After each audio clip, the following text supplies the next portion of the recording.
नमस्कार। आज हम बात करने वाले हैं एक ऐसे ग्रंथ की जिसका नाम सुनते ही ना कई लोगों के मन में एक डर सा बैठ जाता है, गरुड़ पुराण। पर सवाल ये है कि क्या ये वाकई सिर्फ मौत के बाद के डर के बारे में है, या फिर ये जीवन और मृत्यु के जो गहरे रहस्य हैं उनको समझने का कोई नक्शा है।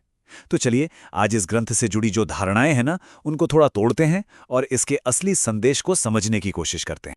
ये एक ऐसा सवाल है जो शायद हम सब ने कभी न कभी अकेले में खुद से जरूर पूछा होगा।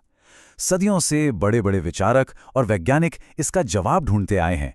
और देखिए, गरुड़ पुराण हमें इसी शाश्वत सवाल पर एक बहुत ही अनोखा और गहरा नजरिया देता है। तो चलिए एक पल के लिए डर को किनारे रखते हैं और हम देखेंगे कि गरुड़ पुराण का असली मकसद डराना है ही नहीं, बल्कि हमें जीवन जीने की कला सिखाना है। ये आत्मा की एक ऐसी यात्रा के बारे में है जिसकी पूरी की पूरी नींव कर्म के सिद्धांत पर रखी हुई है। ठीक है, तो चलिए अब इसमें थोड़ा और गहराई से उतरते हैं। ये यात्रा शुरू होती है मृत्यु के क्षण से। गरुड़ पुराण के अनुसार ये कोई भयानक अंत नहीं है, बल्कि एक बहुत ही गहरी आत्मसमीक्षा का पल होता है। जरा सोच कर देखिए, बस एक पल में पूरी की पूरी जिंदगी एक फिल्म की तरह आंखों के सामने से गुजर जाती है। वो वादे जो पूरे नहीं हो पाए, वो गलतियां जो शायद अनजाने में हो गईं, हर एक पल एकदम साफ साफ नजर आता है। और पता है सबसे दिलचस्प बात क्या है? ग्रंथ के मुताबिक उस पल में शारीरिक पीड़ा तो खत्म हो चुकी होती है।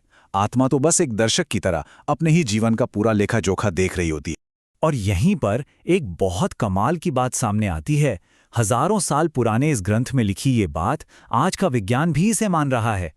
जो लोग मौत के बहुत करीब से लौटे हैं, उनके अनुभवों पर जब रिसर्च हुई तो डॉक्टर्स ने इसी घटना को लाइफ रिव्यू फिनोमिनन का नाम दिया।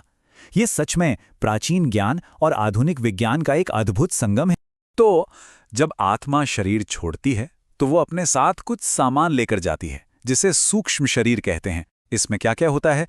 हमारा मन यानी हमारे भावनाएं और हमारे विचार, हमारी बुद्धि यानी हमारे समझने की क्षमता, और सबसे जरूरी हमारे संस्कार, जो हमारे कर्मों से बनी गहरी आदतें होती हैं। तो ये कोई भूत प्रेत की कहानी नहीं है, बल्कि ये हमारी चेतना की यात्रा है जो आगे बढ़ती है। चलिए अब आगे बढ़ते हैं और देखते हैं कि इसके बाद क्या होता है।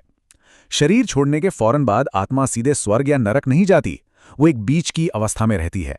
आप कह सकते हैं एक तरह के वेटिंग रूम में। इस बीच की अवस्था को प्रेत योनि कहा गया है। जरा सोचिए, आत्मा को भूख प्यास जैसी पुरानी आदतें तो महसूस होती हैं, लेकिन उन्हें पूरा करने के लिए शरीर ही नहीं होता। इसी बेचैनी और भटकाव की अवस्था को लगभग 13 दिनों का माना गया है। और यहीं पे मृत्यु के बाद किए जाने वाले जो रिचुअल्स होते हैं ना, उनका महत्व समझ में आता है। पिंडदान या श्राद्ध जैसे अनुष्ठान असल में उस भटकी हुई आत्मा को ऊर्जा और दिशा देने के लिए होते हैं, और साथ ही ये परिवार के लोगों को एक अनुशासन में बांधते हैं और भावनात्मक रूप से इस दुख से उभरने में मदद भी करते हैं। 13 दिनों के बाद आत्मा अपनी अगली यात्रा पर निकलती है, जहां उसे न्याय का सामना करना पड़ता है। लेकिन यहां एक बात समझने वाली है, न्याय करने वाली कोई बाहरी ताकत नहीं है, बल्कि वो हमारे अपने ही कर्मों का प्रतिबिंब होते हैं। अच्छा, हम सब ने कहानियों में यमदूतों के बारे में तो सुना ही है ना? वो बड़े भयानक से दिखते हैं। लेकिन गरुड़ पुराण का जो गहरा मतलब है ना, वो ये है कि यमदूत कोई और नहीं, बल्कि हमारे अपने ही कर्म हैं। मतलब अगर किसी ने पूरी जिंदगी हिंसा, झूठ और लालच में बिताई है, तो उसे अपने कर्म ही उतने भयानक रूप में दिखते हैं। और वहीं दूसरी तरफ जिसने एक शांत और दयालु जीवन जिया हो, उसे एक शांत रास्ता ही नजर आता है।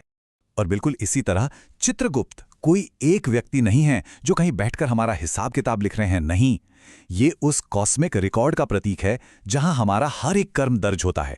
ये एक ऐसी निष्पक्ष बैलेंस शीट है जहां किसी की जाति, धर्म या पहचान कुछ मायने नहीं रखता। वहां सिर्फ और सिर्फ कर्म तौले जाते हैं।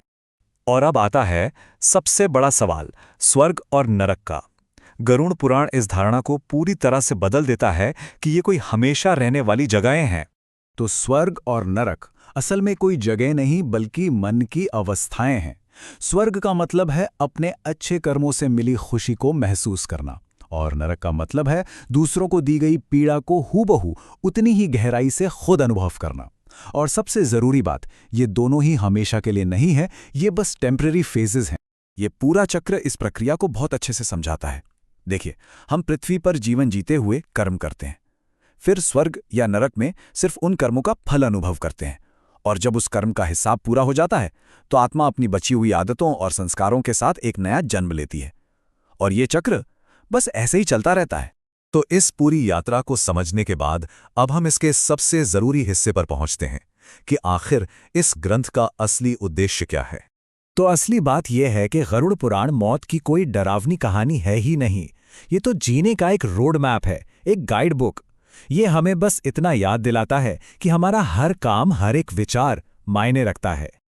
और यही इसका अंतिम और सबसे शक्तिशाली संदेश है कि अगर जीवन सही तरीके से धर्म और दया के साथ जिया गया है तो मृत्यु की यात्रा डरावनी नहीं बल्कि एक स्वाभाविक प्रक्रिया बन जाती है। डर कर्मों का होता है, मृत्यु का नहीं। तो अंत में ये सवाल हमारे लिए है, क्या हम इसे सिर्फ मृत्यु के बाद की एक कहानी माने या फिर इसे एक सार्थक, जिम्मेदार और सचेत जीवन जीने का एक ब्लूप्रिंट समझें? इसका जवाब शायद हमारे जीने के तरीके में ही छिपा है।